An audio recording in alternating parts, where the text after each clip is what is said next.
Hey everyone, welcome to my latest and greatest Ag Uncensored podcast episode. And had a little break lately, but for good reasons, and that's a different conversation for another day. But today I got Eshan Soltan from Soiltech Wireless here. He's the man behind the plan with his fun products and sensors that sit underground and beyond, which we'll get into all that. But thanks for being on and getting on. And whenever we're together, like at a conference or something, we always have very good conversations. So I'm kind of excited for this one. And no pressure to say whatever was on your mind, like you usually do. That's what I'm worried about. But yeah, thanks for having me on, Nathan. I've been looking forward to joining this podcast since you started it. And I'm a closet cynic, so I'm not going to be outwardly cynical as you are, but I resonate with a lot of what you say, as you know very well. Well, we are the company we keep. So what do you do? But yeah, tell everybody about, your story and in general, like how you kind of grew up into this world, how you got into starting this business, all that fun stuff. Give a nice synopsis for everyone. Sure. Well, I didn't grow up in this world. That's worth noting off the bat. My entry into agriculture is through my mother-in-law. So before starting Soiltech, I was living and working in Taiwan. My background is in manufacturing, so I built products for other companies who needed to scale up. But I would come to Idaho very regularly, southern Idaho, and my mother-in-law would drag me around to places. So she works at a co-op. She's potato packer shipper, and she would take me to events, and I would meet farmers and agronomists and people in the industry. And I guess what really kicked off Soiltech was when she took me to a harvest meeting where potato growers get together in November. There's some ag extension specialists that come and talk about strategies for storing potatoes. Mm-hmm. And I got to talking with people in that room. And I heard about what they did, what their pain points were, what they'd like to see out of technology. Because at that time, back in late 2017, my mother-in-law would introduce me as a guy in tech. So farmers in the room were really interested to talk to somebody about technology and let them know their take and what they wanted to see, because tech is everywhere, right? Yeah.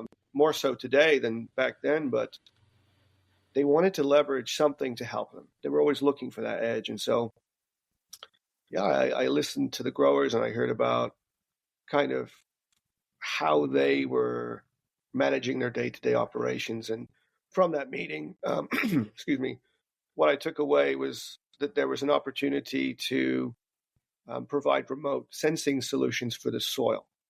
Mm-hmm. And the reason for that is because I was working on telecommunications projects, so I knew how to transmit data wirelessly.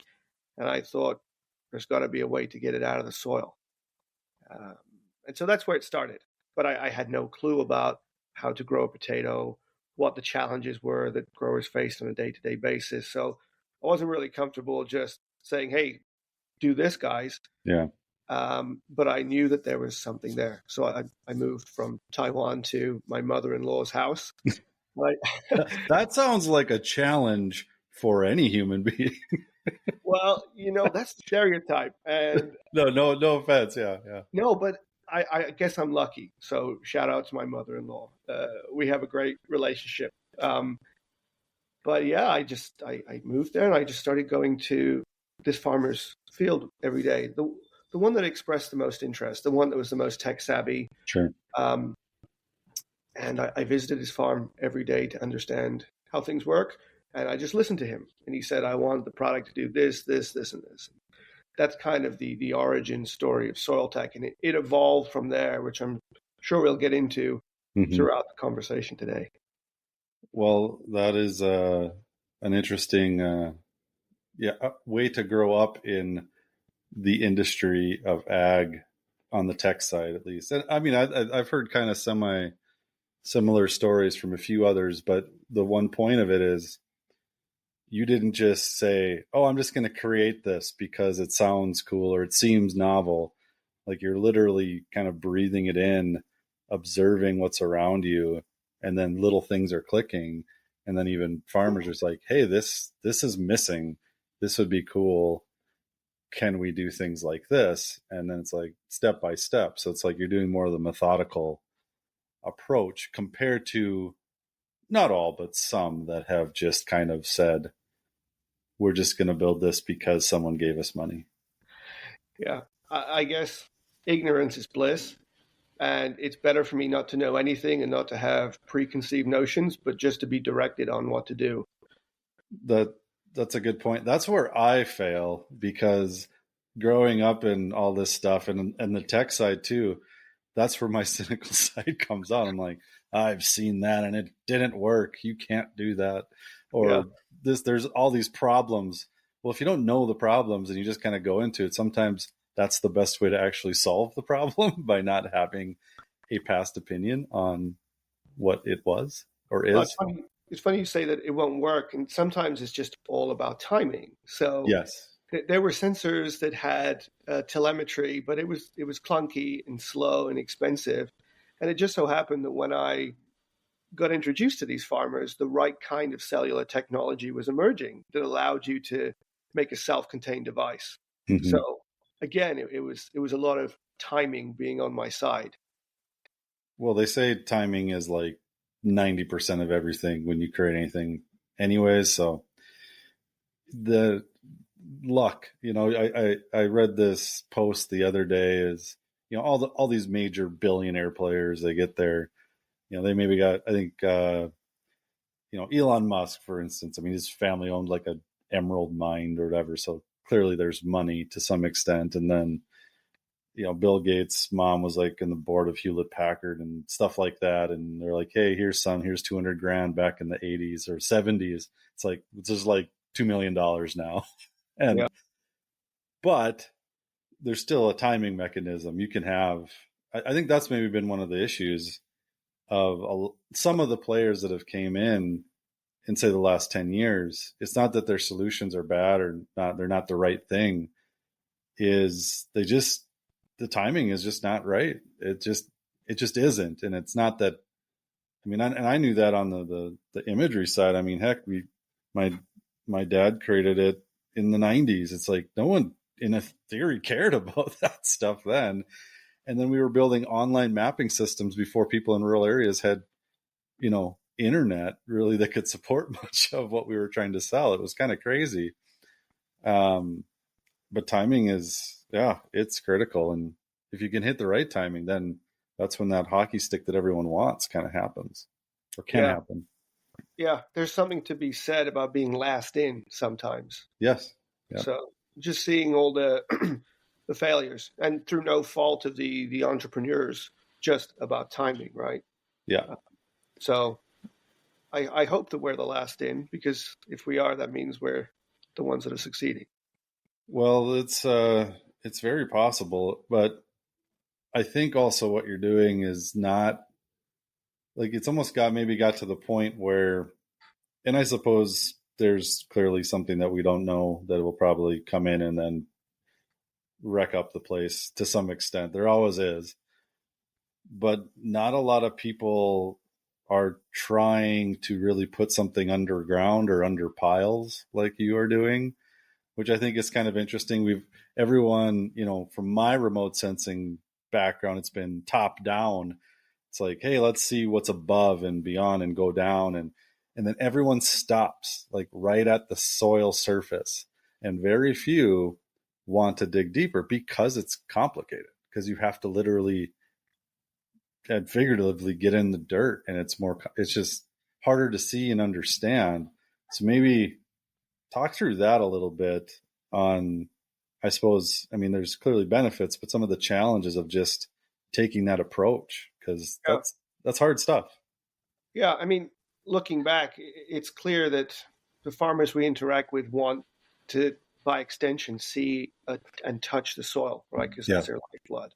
So I think it connects the dots really nicely to imagery, Mm-hmm. because imagery can take this wide swath, and the ground sensor can look at a relatively short or small plot. So first, I'd like to just say we're connecting those dots. But yeah, it was absolutely a challenge because you just don't know with connectivity. And even to this day, it's a challenge because sometimes the sensor will work right here where we're standing, and 2 feet Mm-hmm. away it's not working. So consistency is a challenge. We've had to kind of introduce options for customers like antennas.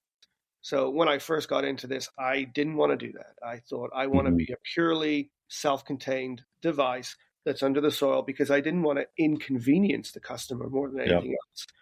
But the more we interacted with customers, it became clear that if they value the information they're getting, they're willing to put effort in. So actually adding an antenna wasn't a big deal that I anticipated it to be. So I'm happy we took those steps, but it wasn't without a lot of consultation. And hey, are you willing to go do that? Because I think a lot of products maybe get built and they're so complex and they don't think about the day to day Yeah. kind of struggles that, in our case, farmers face. They're dealing with so much, and adding an hour or 5 minutes to their day can make or break a solution. Yeah. I've noticed that on a lot of, I mean, it's a little bit of everything because, for instance, with like some of the stuff I've done or other colleagues, building a prescription map or something, who cares how it was done in a sense? It got done. It might have been, and a lot of times it was an agronomist, they were being paid $10 an acre for a service to go in and soil test these areas or take data, say from a sensor like yours, and put it up there and add to all of it. And then, as it's been happening a lot here in at least the Midwest and upper Midwest, is it's been raining a lot. And at some point, people just don't care. They're just like, I just got to get the damn thing in the field. I just got to get a seed down. I don't even care how. I just need to get it in the ground because that's how I make money. Yeah. And those things just get in the way. You can't plan for it either. There's like no contingency plan for how the world wants to deal with your stuff. No, as important as data is, it's a secondary concern. Because Yeah. to your point, right, you can have all the data if you want in the world, but if it starts raining, you can't do anything about that. You just got to Yeah. roll with it. And I like what you said there about farmers don't care essentially how they get to the answer; they just want the answer. So that's why I have not a big gripe yet, but a lot of talk about AI, machine learning, this and that. I don't think farmers care about hearing those big buzzwords. They just want to know that there's a product and it works. Yes. I I've been seeing it's almost like I was on a radio show the other day talking about all this stuff and that naturally got brought up and one of the things is as we were kind of talking earlier, my colleague of mine, Craig Gansel of FarmWave, he's always said it's not artificial, but that's what's in the mindset. It's augmented. And it's just like what we normally do. If it were doing it, it's just there's like 1,000 of us sitting in you know, on a circuit board doing these little tasks that we're just tired of doing. It's doing it 1,000 or a million times. And I think you can use that in those points, but so many have used it as kind of this marketing trope too, or to raise money. Be like, oh, we're doing these, we're replacing this. Is like, yeah, you got to be really careful when you say a replace in agriculture. Mm-hmm. You like robotics will get into that, and I've talked a lot on that too. Is it's like, oh, we can replace this workforce. Is like, do, do you want to do that really? Because rural America is already kind of dying population, so you want to introduce something that's going to actually take away from some of those people that the only reason they're in that, or the only reason they can survive in a normal sense is because they can work for that farmer part-time seasonally or whatever. And one of the things I've brought up before is, what can't drive, or what can't operate a $500,000 robot, but a $500,000 sprayer can, is that guy that's maybe not the most on time, and maybe he likes to be out with friends a little too late, but you know what? He still can drive that $500,000 sprayer and get thousands of acres done, versus you need a team of people if you want a swarm of robots to do it, in a sense, and specialized people. Yeah. And that's no small deal, because if you No. walk up to a machine now as a civilian, let's say, I couldn't imagine turning that on and figuring out how to get that working. It's no mean feat. And Yeah. replacement is a tough word, right? It should be support. Support Yes. the efforts, not replace them. And it's a struggle, not a struggle, but we didn't realize that it would even be a question when we started the business, because we didn't intend to replace people. But there's that notion that technology is designed to do that just by default. So we've had to be very careful in the way in which we approach people, that we put messaging out that, no, it's not really to replace, it's to provide decision support systems. Well, and I think with like your I'll call it, you have like the mini football of ag tech. You are the football. Yeah, show it for all those folks. The yellow football of sorts, or whatever anyone else wants to call it. But I suppose typically what was done before is some person that works for some group.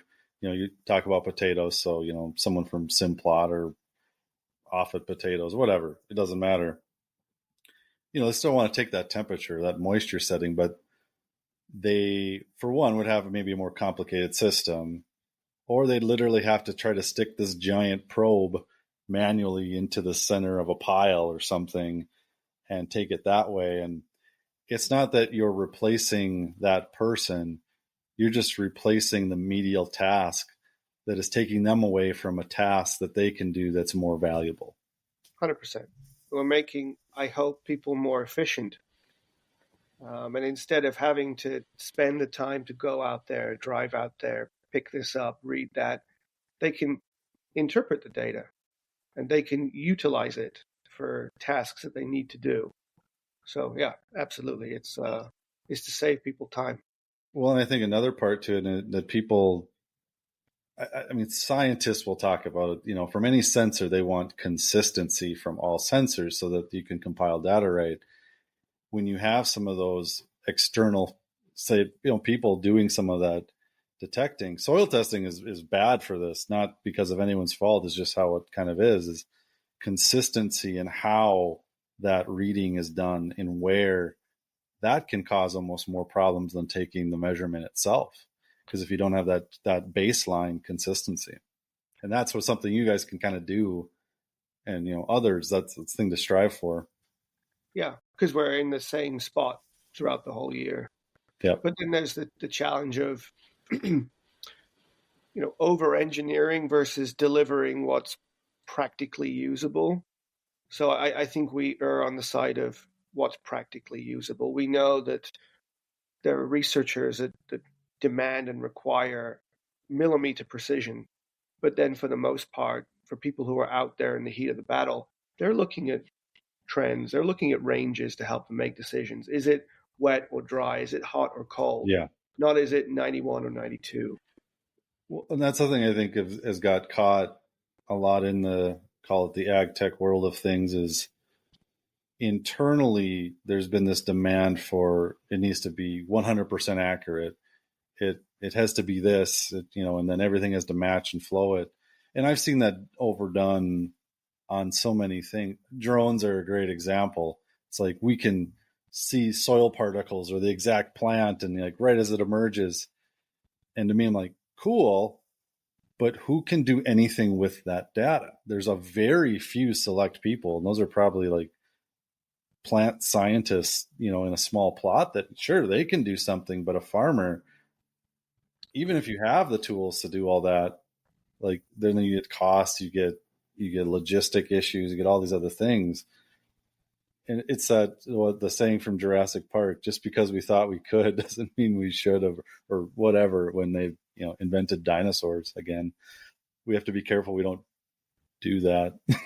Yeah, and I think there's a great place for super high tech, but Yeah, I think that what's been lacking is just the fundamental tech. So, start there and build up into that. So you have a solution for the guy that needs it today, and then you have a solution for the guy that has the time to really yeah. dig in and glean insights from the information. So yeah, there's this place for both, but we want to start simple and then kind of stack above that. Well, and I was bringing that up the other day. I mean, I think it was actually yesterday in a post that there's all these new tech things that come out from the major OEMs or whatever large input manufacturers, you name it. Here we've done this amazing thing, and then practically, if you actually crunch the numbers, it's like 0.1% of all farmers can actually use that technology in the current year, if even then. But yet that's the highlight. That's everything that's marketed and talked about. And some of the things that have been out there for a while or fairly new that do good things, but are just not, I don't know, sexy enough for marketing. They just get kind of thrown behind, but it's like, it's there. And people don't see or hear it because it's not this big new thing. And then we wonder why adoption is bad when all that farmers hear is this latest and greatest thing that they can't have because they can't afford it, or it's not ready to get, or it's not supported yet. And then they forget, oh, I could just do variable rate. That's been around for like 30 years. I could just do that. And I'm not doing that in its most archaic way, even. And that's what it's a tough pill to swallow, seeing things like that happen. Yeah, and I get it from both sides. I mean, as companies are growing, they have to demonstrate that they're on the cutting edge, but Yes. it shouldn't be at the expense of solving fundamental problems. Again, we're doing a lot, soil tech, that we haven't discussed yet. But we came into the game not solving a new problem. We Yeah. weren't doing anything novel. Moisture sensing, temperature sensing, it's not new. We're not geniuses. We were just trying to package it in a way that was more accessible for more people. And people can throw it around like a football too and play with it at the very least. If it breaks, they at least have that, right? Yeah, and you'd be surprised how far that goes. So we started in potatoes, and the ability to harvest it is a critical component to their operations because they can understand if they're damaging the crop. But that's of no use to a guy in the Midwest who is farming corn and beans. Mm-hmm. But it's still an attractive feature because it demonstrates that it's rugged, that they don't have to babysit the device, that they know that they can inevitably throw it in the back of their pickup and not worry that it's going to break. So, that's become a selling feature even for people that don't use it. I have the perfect thing for your next booth at whatever farm show. You just have to have a little truss system and hang it from a string and just tell people, please kick my product. Or you have like a sledgehammer next to it and just let people whack at it. And because people just want to hit things anyways, why not? Well, when we invite people to drop it, they're first afraid, but then they get a kick out of it when you can throw this thing on the floor.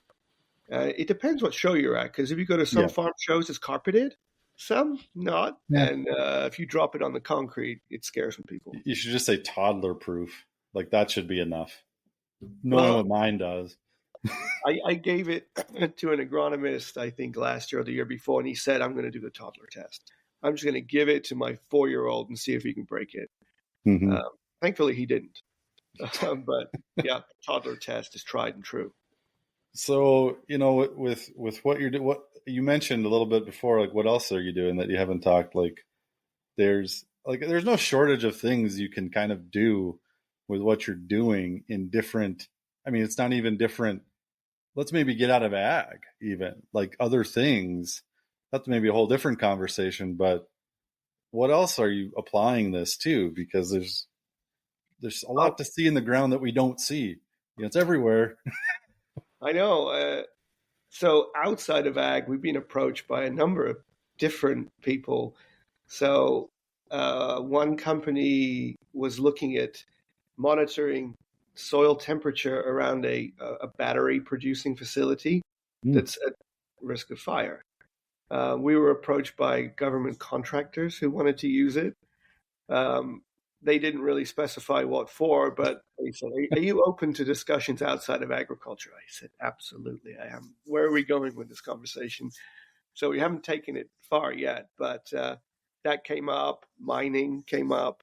Mm-hmm. Yeah, that makes a lot of sense. Yeah, there are different, and we've got to be careful not to scope creep, because there's that itch with technology that you want to do this and look for the shiny thing, because we get approached a lot, but we're trying to stay in our lane, at least for the next few years, and just keep iterating within agriculture. And in truth, we are not iterating. The farmers are iterating by themselves. Mm-hmm. They take the device, they figure out 5 different things to do with it that we had never considered. So it's a self-iterating technology, and we're in dairy barns looking at CO2. We're in hay bales looking at humidity and moisture.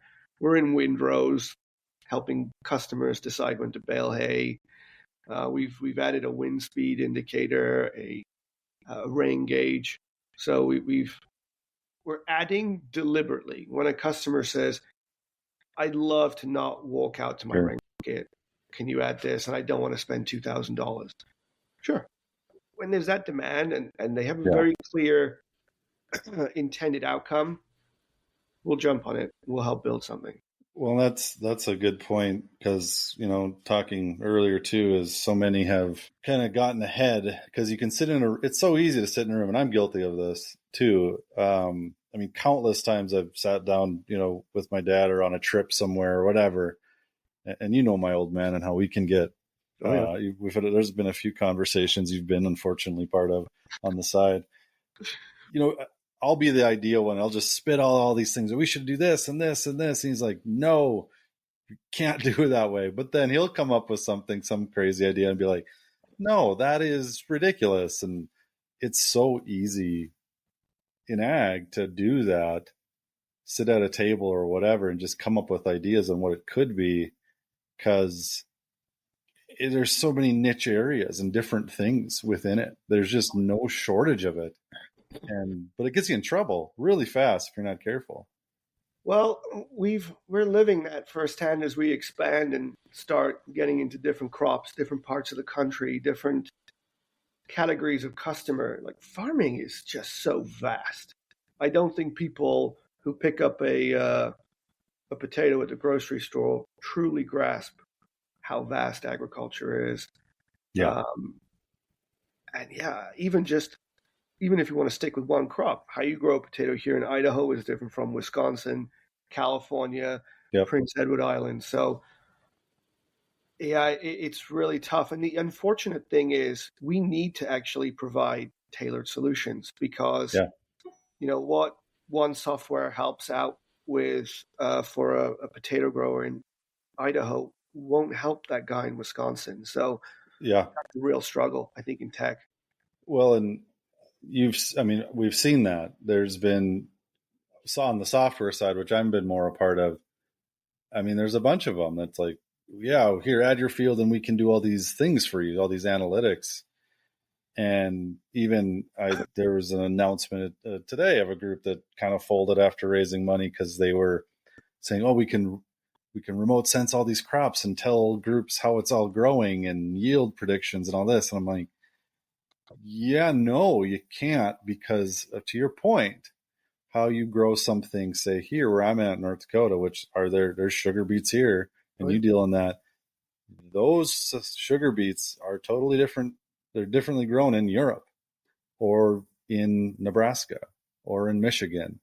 And there's just not, there's correlation, but just because of the same crop, there's not necessarily the same causation to why it is what it is. And then you get into variety changes and soil properties and weather events, temperature. I think maybe that's what it was. Is too much of an assumption has been made.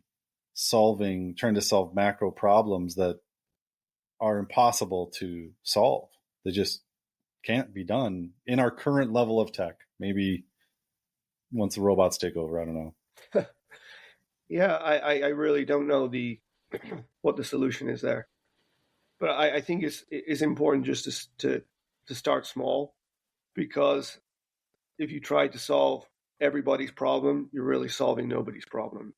Yeah. And this is a big fear for startups, that you have to go after a massive TAM or this massive market. Yeah. And I think if you start building backwards from that, you're not going to find success. It's just going into one corner and helping somebody, and I guess hoping that you can evolve beyond that to a point where you can sustain yourself. Yeah. I think that, although it's the more risky approach, is probably the best approach, because, yeah, to your point, big companies raise big money for big problems, but then there's nobody there to pay for it because you're not specific enough. No, and the other problem is, even when, and I think you've seen this in some certain acquisitions that many large corporates have made, is, and well, there's two sides to it. Let's be honest. One side is the perception that they want to showcase by buying somebody of some sort of clout to make their selves look better, stock price, all that. That has literally happened. I know of stories even, yeah. But some have done it off of the assumption that they can take that other tech and then scale it up. You know, it might be a niche thing or that they bought or something, but it's a novel and great piece of tech. They've done good. Big corporate comes in, buys it, say we're going to expand this everywhere. Rarely it does, or it takes twice as long, 3 times as long to actually do it, as much as the smaller group would have done if they just would have stayed at it, just because of all the other crap in the way. Yeah, There's an organic need to sometimes build these things up that has been passed up, I think, by a lot. yeah, you have the challenges of integrating that acquired company into the parent. I think is a big challenge.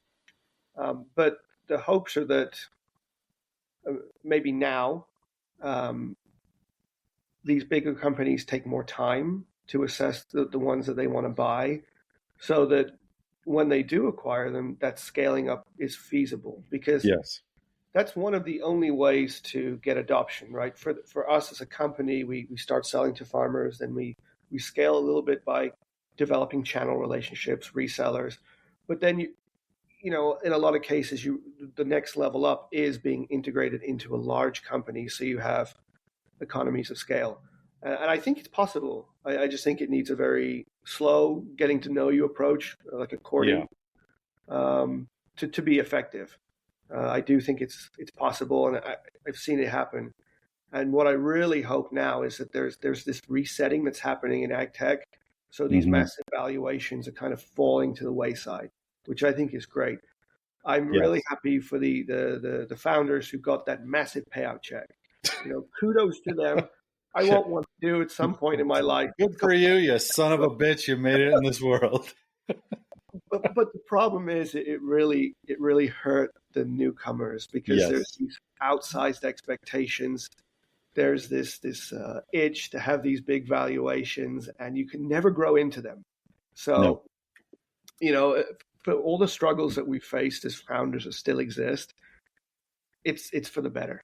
This reset that's happening, so we can get back to reality and hopefully just focused on building solutions that matter and people want to use.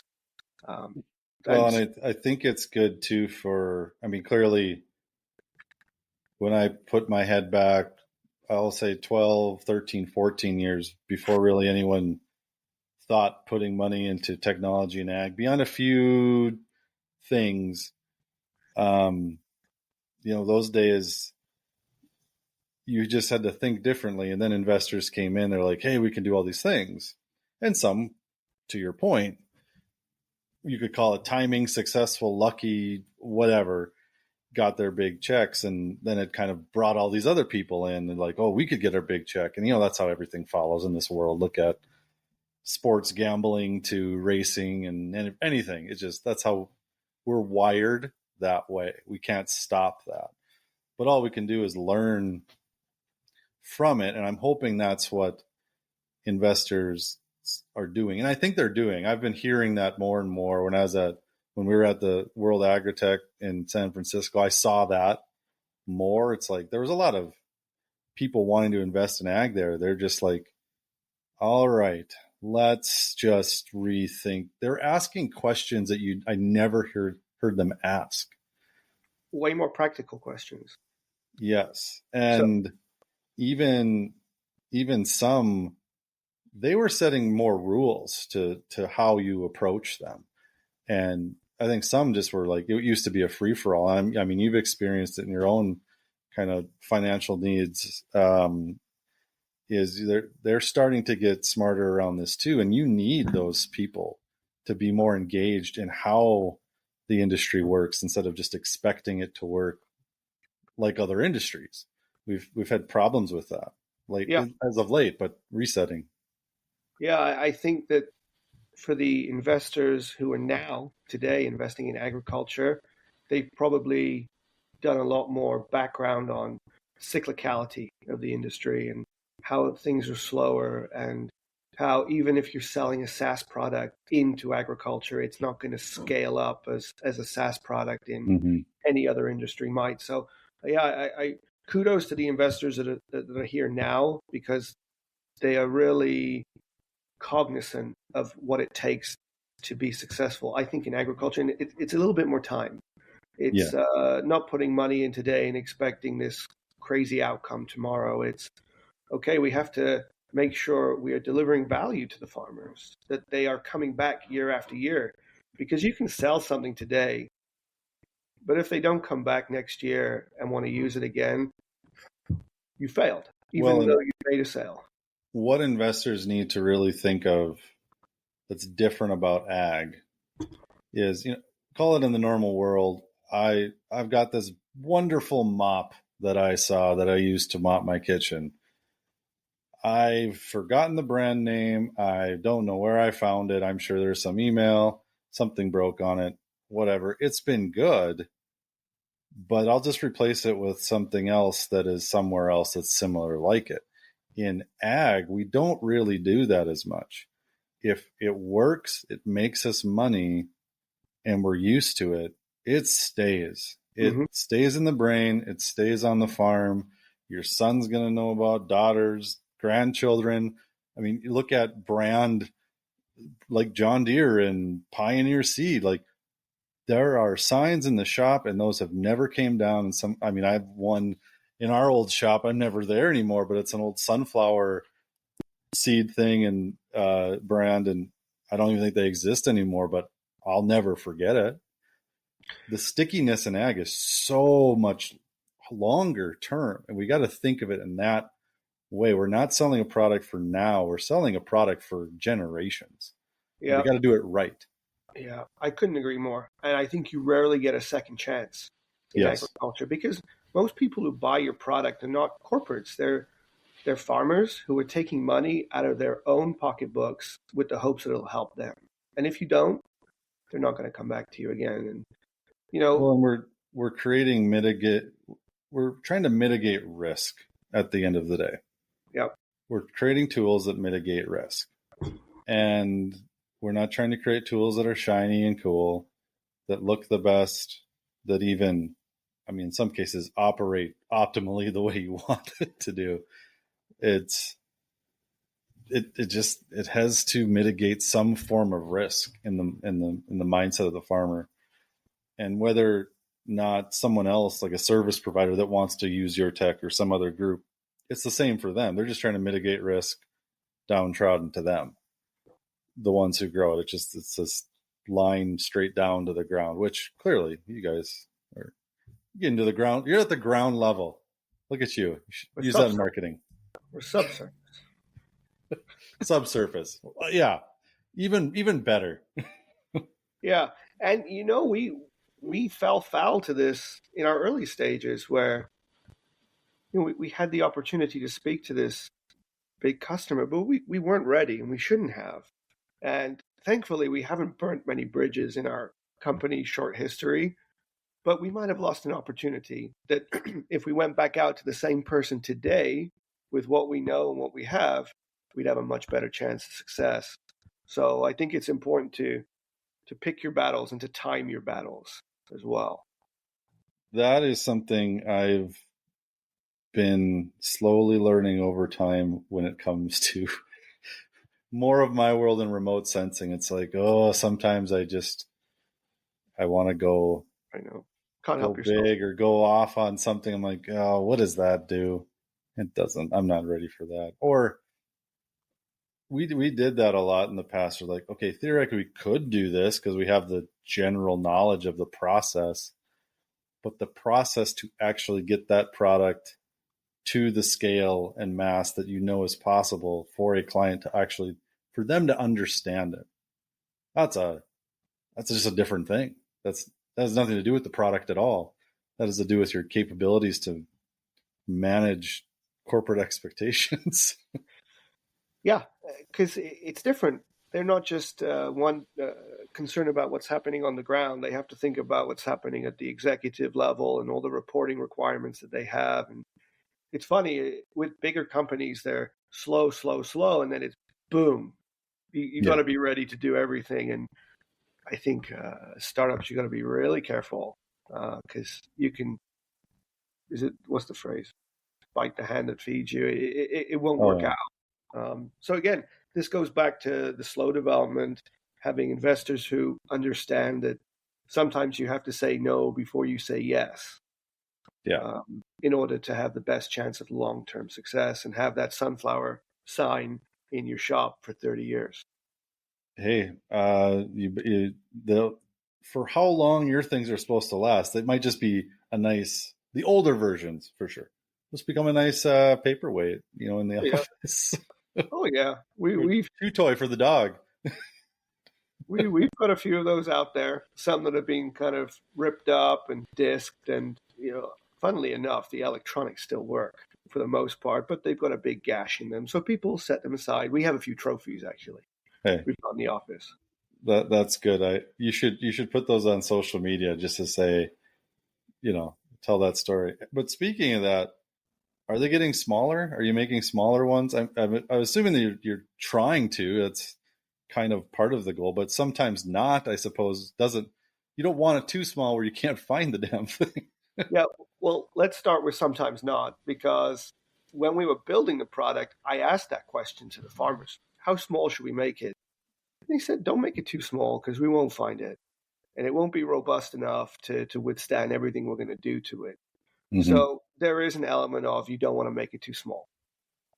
That said, as we start to get into different cropping systems, size does matter. And so we will consider making a smaller version over time, yes.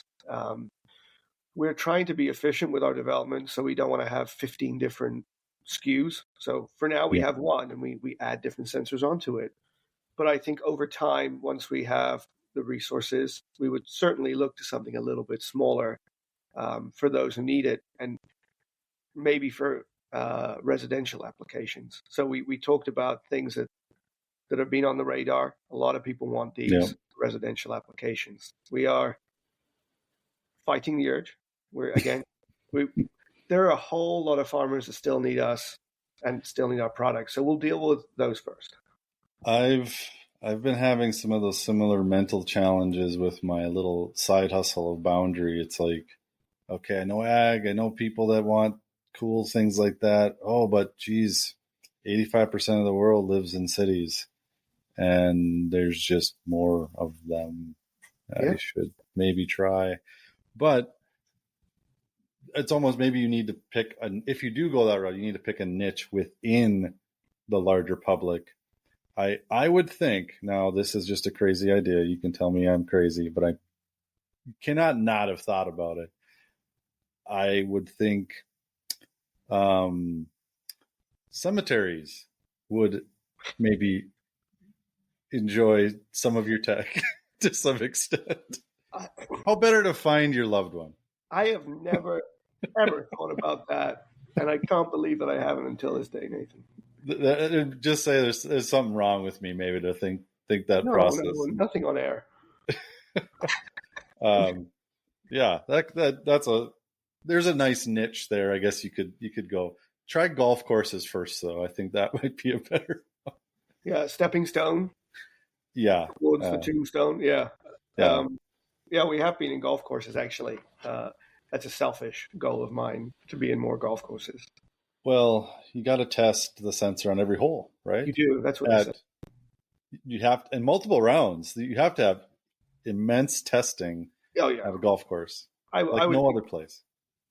I mean, I'm conflicted there, but yeah, we have to do a lot of testing on a golf course. That's how you explain it to the family members back home. But Yeah. so what? I guess what else is on the radar for you guys? Because I mean, is it just we're sticking to this, or what's some of the other, I guess, ancillary pieces to enhance what your kind of core things are? Because there's always, from software to other sensors that work with it and things like that. I can imagine there's no shortage of those either. Well, aside from adding different sensors like CO2, we just launched methane, ammonia, ethylene, and O2. Those are kind of add-ons. We slowly but surely developed what is becoming a farm management system without having the intention of building one from the get-go. So people ask me, are you crazy? Why are you doing that? There's so many of them out there. And the answer is, well, A, we didn't start developing it from scratch. We were building a need to support our system. So it started as a way to help manage more sensors that got deployed.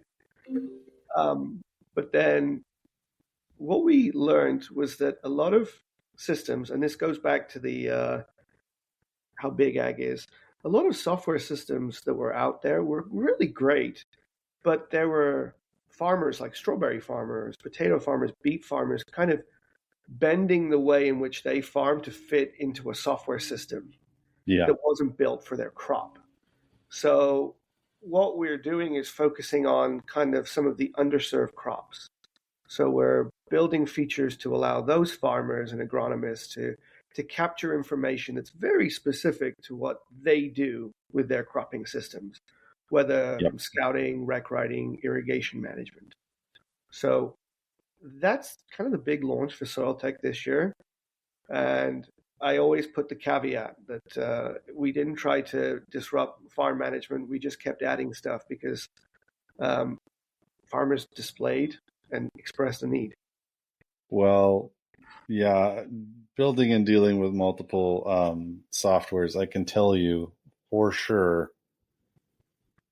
Well, it's never ending for one. Like but you also have to end certain parts somewhere, like moving a button or changing a font or a color. Like I swear, it all should just be gray and white, every single thing. So everyone's just used to the same everything. Yeah, there should be a standard of how it all should look in a sense, because we've wasted so much time to almost kind of to do it any other way. Well, I think it's important to know your limits and know what you cannot do or what you could never beat. There are some systems out there that are indisputable, and you don't want to try to convince customers to switch because it would be to their detriment. So in those scenarios, you play with, you don't try to fight against. And ag is big enough. You don't need, going back to what we said before, we don't need to solve the world's problems. We just need to really solve an underserved market. And so that's what we're doing. We're staying in a specific lane, and we're hearing people that say, well, I buy this platform, but they won't change this for me. And we're not building a completely white label solution for every single person, but really consolidating all of these complaints into something that we believe will serve a lot of people that are currently underserved. Yeah. Well, and I mean, just kind of the way of the world too. You gotta build something sometimes you just got to build some of those things internally that you just have to. Just got to Well, do it. what I will say that I believe we're doing better is instead of building something and then getting requests to customize it, which is challenging and they're always one-offs, Yeah. we're building the platform in a way that is self-customizable. So we put it in the hands of customers and they can tailor it to a That's certain nice. extent to Yeah. the way that they want without having to call up customer support or pay a customization fee, which hurts their pockets and it's a huge drain on our time. So I think we're deliberately building something from the ground up that will kind of tailor itself. Well, yeah, and have fun with all of that in the future. Is well, I mean that's any product you gotta enhance it. But I guess one other thought. I mean, are farmers buying your stuff directly, or is it mainly B2B type stuff? I suppose a little bit of both. Yeah, they are. They're buying directly. And that's what we've done historically as a company. Just get out onto the farm, sell directly, understand, support, see where the value is coming from. But we cannot do that forever unless we want 200 salespeople on our team. We can't. So we're now partnering with the right kind of companies that can sell our product. But to encourage those channels to sell our product, we need to have sold it to the farmer first to say, hey, new channel partner, this is what the Yeah. farmer got out of our product, to make it easy for them. Because a lot of the people we are partnering with already sell different equipment, different machinery.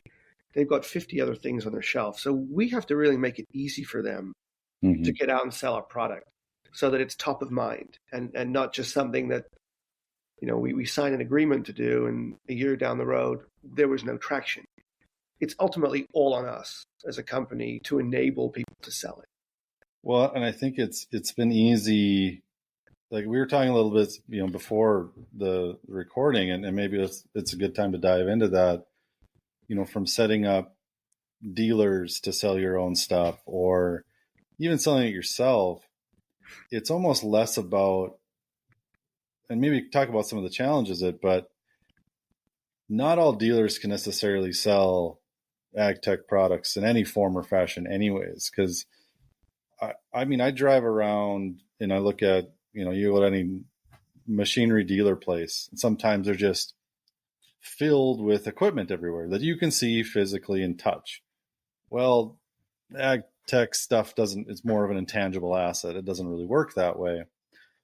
But in a sense, I think a lot of groups got maybe caught in thinking that way. And it's easy to dive into that is, I don't have people everywhere. Like to your point, I can't have 200 salespeople over. I'll set up some dealers, give them some nice incentives, whatever.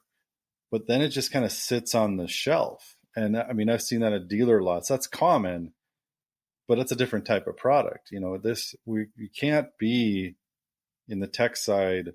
We can't be the Walmart where we put these things on shelves and put them in the front row. I mean, that's the old way to do it. Of course, they all got e-commerce sites now, but even that's just a different type of product. With what you're trying to do and others, maybe talk through a little bit about that challenge, because I think everyone in ag tech is dealing with that challenge.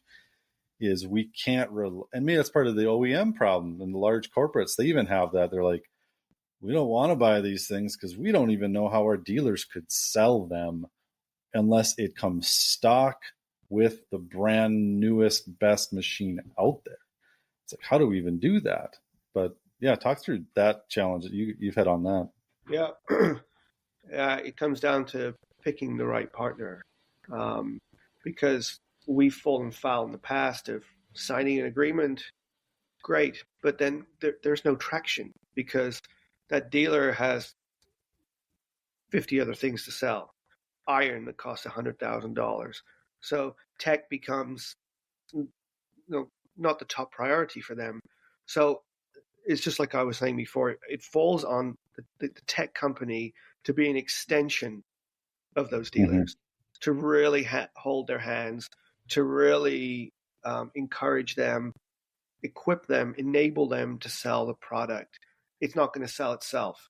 Even though you might sell a distribution deal, it's still not going to sell itself, at least in its infancy, right? The good thing with subscription-based products is over time, they do sell themselves because people are resubscribing, but you got to get there. You got to Yeah. dedicate time in the field to show the dealer and the customer the value that you're getting out of the product. So I think that, first of all, realizing that selling to a distributor doesn't mean that the product's going to sell itself is a really important lesson that we learned. And then really picking the right partnership because, again, to your point, not all of these guys either know tech, care about tech, or have time to sell tech. Mm-hmm. So it's about finding that group that really understands the value it'll bring to their organization, because some see a product like ours as a way to sell more of their other products. And those are the customers you want. And that's how you have to position your product. How do I help you make more money for the dealer and for the farmer? Yeah. So I think startups have to go in with a really clear plan about how you're going to help dealers make more money, not from making margin on your product, which they will make, but how is one sensor going to help you sell one pivot? That's a win for an irrigation company, not selling the sensor, selling the pivot. Yes, I concur. And that's been one of the hardest things to sell. I mean, just directly to farmers too, because to your point earlier, and then there's 40 plus decisions, core decisions a farmer has to make every year. And then under each one of those, there's probably 10 or 20 different little pieces to the pie, and then timing. If you can't teach them how to implement some of the tech you're doing into other downtrodden operations so they're more constantly thinking about it. Because if it's just, I only need this at this date, at this time of the year, which some things are like, that becomes challenging to even service and support and tell the story. If you can say, hey, because of this kind of helped this process, this helped this process. If they can get that into their mindset, then it kind of cycles. And that's where you get your legacy sign up in the shop, I guess. Yeah. And I'd like to think that's one of the benefits of our product, because unlike legacy, and not to dive too specifically into our product, but legacy probes, they operate at that one time of year. Ours kind of works pre-planting, post-harvest, in storage. So we think we're providing a more compelling year-round value proposition to the farmer. Well, that's a great point. And, it's not just sticking in, hey, you stick it in the ground for a while. Great. Oh, then you can stick it in your grain bin to sense then. Oh, then I suppose whatever else. Depends on your operation. Yeah. Point solutions are hard to justify unless they're really providing massive value. Well, and here's an idea to think. Because I was talking to somebody else, kind of an ag retailer, about this idea. Is some of the tech they want that one thing, that can be used on multiple things. That's kind of why, certain things like auto steer has been great. Like they can move it from the spreader to the fertilizer spreader if they needed to, whether they did or not. But their point, they wanted to add on things to their own equipment that they could use for the normal benefit and ROI that it provides. But then during the season where they don't really need it, or they need less of it, then they're going to rent that out to the farmer as an add-on service, but they're going to support it. And instead of charging that, instead of the farmer having to pay that one-time fee or that general subscription, then it becomes an acre charge that they can service through their agronomic network. And I was like, well, that makes a ton of sense. And then they can gather data from that's appropriate, to the operation, that it's, secure and agreed upon. And then it becomes a sensor that's used in multiple different ways. And that's just sticky. And they constantly want the best and newest of that technology once they see that benefit. But that's hard to get to as well for product development of any sorts. Yeah. It takes time. And And beyond the development of the product, it's just winning the trust of the customer. Our device is designed to help you make a decision, but we often say to customers, maybe you won't make a decision in the first year. Maybe you'll just look at the information and see that, okay, I could have made the decision there. Mm-hmm. So when the time comes next year to make a decision, you can confidently do it, because inevitably each one of those 40 decisions and 10 sub decisions has a dollar figure attached to it. And if you screw it up, it's way more than the $500 that your sensor costs.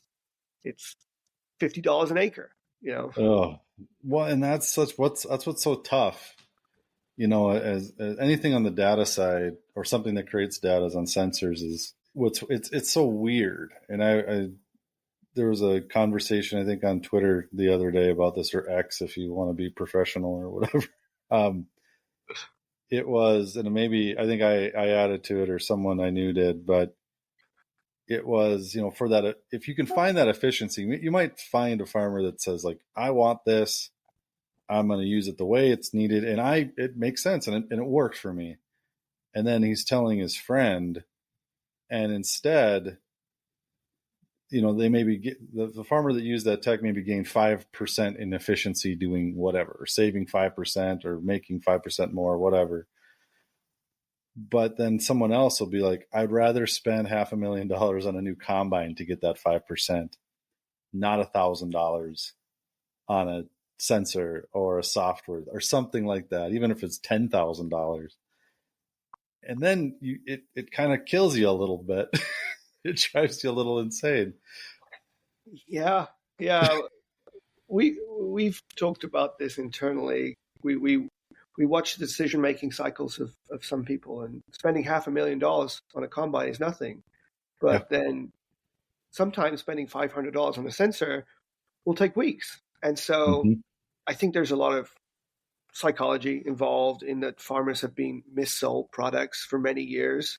And so we have to assure customers and almost rewrite what tech is, to the point where it's something you don't think about. It's something that you trust because you've seen it work, not, oh shoot, we tried that out on our farm 3 years ago, we didn't have good results, and go back and forth on it. So yeah, I think there's a lot of psychology that we have to overcome. Again, not at the fault of the farmer. It's at the fault of some technologies that have failed in the past for whatever reason. Well, you can even go back to, only up until, I'll say, last 100 years has there really been a mechanical advantage on the farm. Before it's still this way in a lot of parts of the world. Hand, Mm-hmm. ox pulling, horse pulling, pushing, whatever. And I think almost in the tech space, and some have said, like, oh, ag tech will just turn into agriculture. It's just part of everyday life, and some of that is already happening. But look how long some of those processes took. We have to remind ourselves, while the tractor, a modern one, is great today, there's still parts of the world that don't have that. It hasn't changed. And that's 100 years. That is still a thing. Plus, even switching from, manual hard labor, which is still a thing in different ways, that hasn't fully transitioned out. We can't expect all this technology to fully just transition into everyday life like that. I think we thought some parts could faster, and investors did, industry, because we're waiting. We're so damn impatient because everything takes so much time. You get one chance a year, maybe twice in the right area. It's maybe the worst industry to try to build anything new in, because it takes so much time. It's also the most rewarding to me, in my sense too. But yeah, well, therein is two problems. One is practical and one is psychological. Practically speaking, you cannot automate some things. You cannot have a machine do something. And then psychologically, you want to get out there and feel your soil. You want to get out there and understand what's happening in your field. And that's a resounding thing we see. Yeah. No matter what we're trying to sell, what benefit we're offering, the farmer's always going to go to the field. Well, and that's, I mean, to some of the robotics and automation stuff, and smaller tractors, even like I've told people this.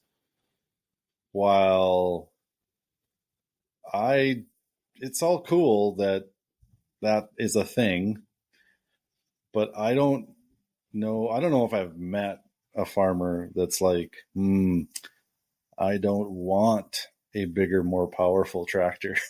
Like, you want it, whether you need it or not is another thing, but it's like you sit and there's a psychological, emotional attachment.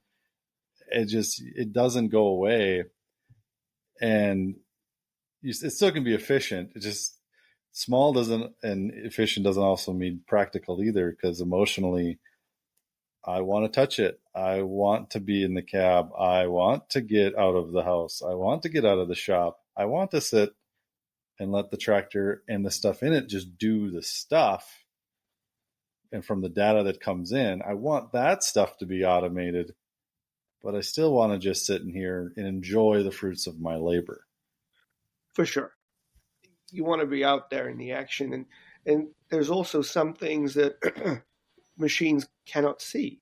So I was out on a farm last week setting up a planter, and they were just maybe driving 50 feet, doing some digs behind the machine and looking at the spacing. And although you've told the machine to do one thing, you've set it up to do one thing, it might not actually happen. And you won't know that unless you get behind the machine and dig in the soil and look at where your seed placing is. So, yeah, there's amazing advancements, but there's also a lot of things that tech, unfortunately, will never be able to do. Yes. And then my podcast will be irrelevant. No. Maybe it will go back to the Stone Age here one of these days, and then, Or you'll just be saying the same thing. Hey, I told you so, guys. Oh, trust me. Some days I feel like there's days where I'm like, I feel like I'm saying the same crap over and over again. And which, I don't know, maybe you have to get some of these points across. Well, the beauty there is that if somebody proves you wrong, you'll be happy as well. Very astute observation on that. But yeah, kind of maybe closing up, beyond what you guys are doing, what are some things that are exciting you in kind of the tech world that you've seen that are like, holy crap, that's cool? Or maybe things like, maybe I could implement that somehow, some point in time. So it's less about what could I implement and more about how the industry is now kind of cooperating. Mm-hmm. We're seeing so much more appetite for integration. And although we've been saying it for many years, living it. And yeah, we know that farmers don't want to be in 10 different softwares, but we still built our own software. But now people are actually coming together and understanding that.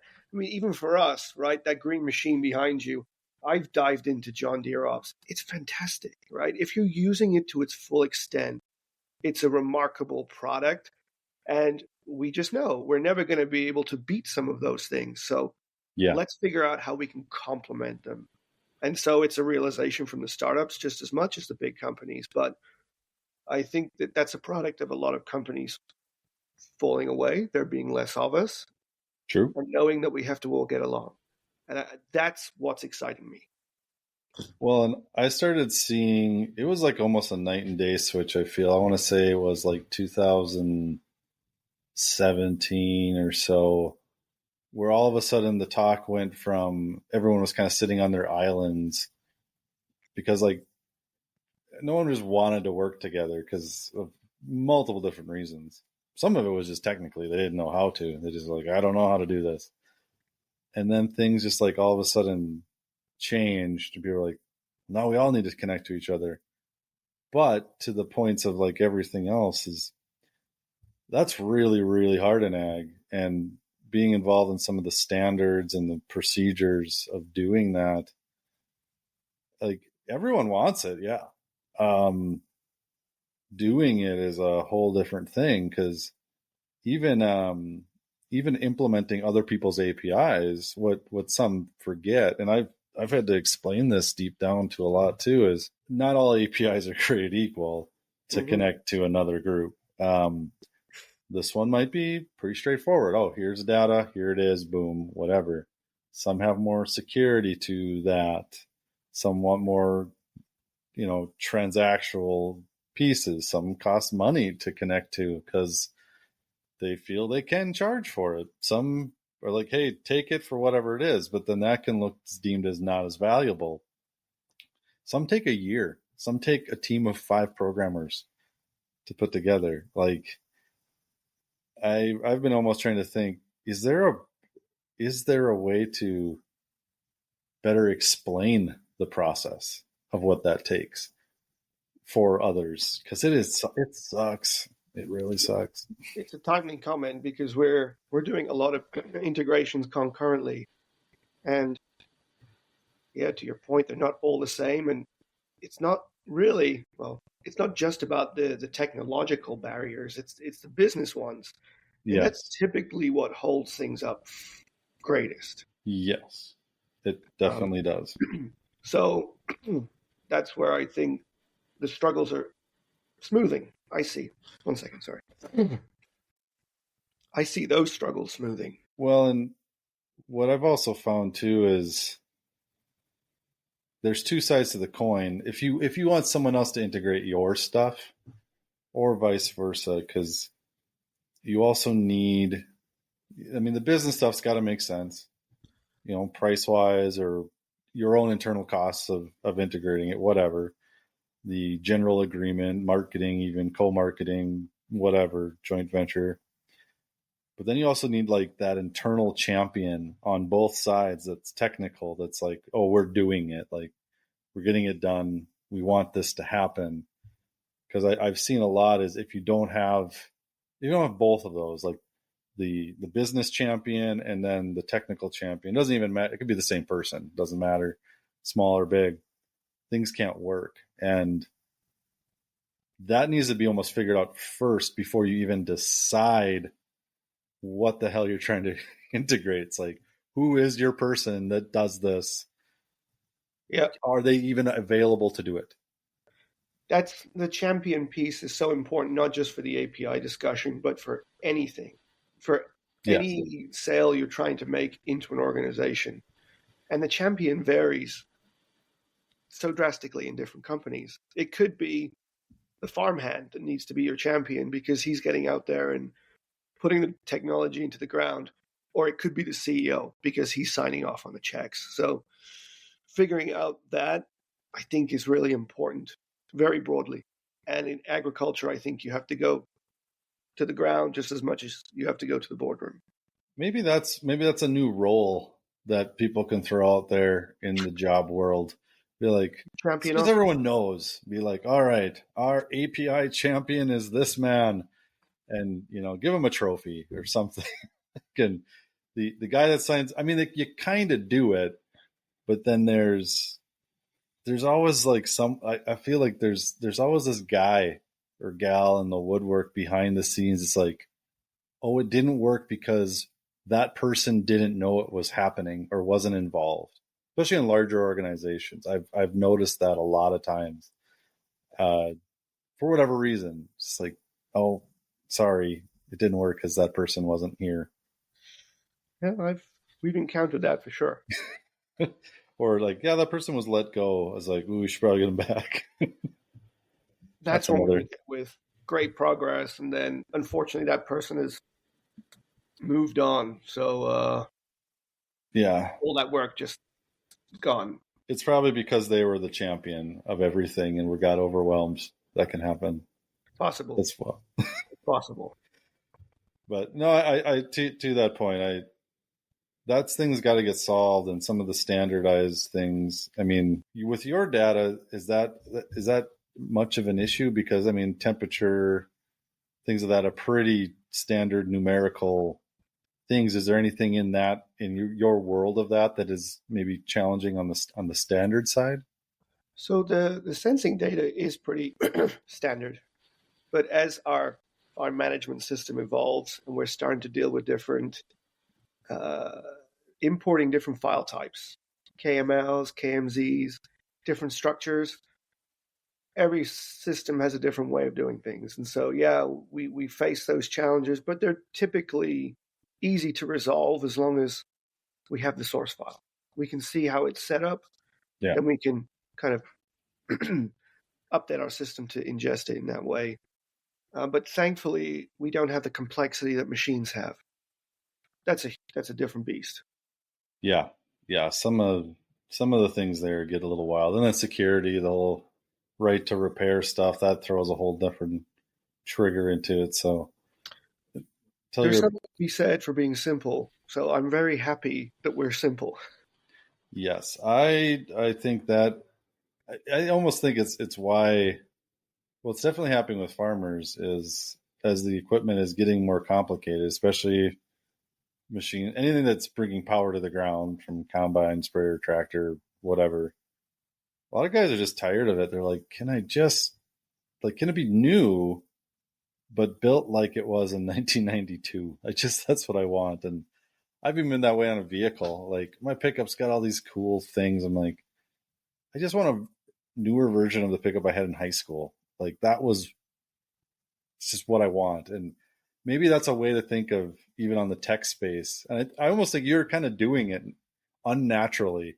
It's like I'm putting things in a thing with some sensors that do a thing that you don't have to deal with here. Just put it here and it'll do X. And it's the outcome, not the input, that matters.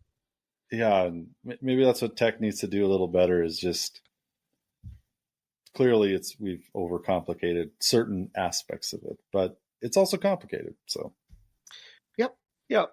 But if you can package it in a way that doesn't highlight the complexity, that's what everybody wants. You just want something that works. It just wants something that works. And I think that is probably a great segment to end because I think that's kind of how we started it. People just want it to kind of work, and we just want it to work. Well, and sometimes we got to get back to those basics. It's like work, be small, don't overburden me with complication. Just show me that it makes money and I'll write you a check. Here you go. I'll borrow mine. It doesn't work. Like that's probably the biggest thing for us is service.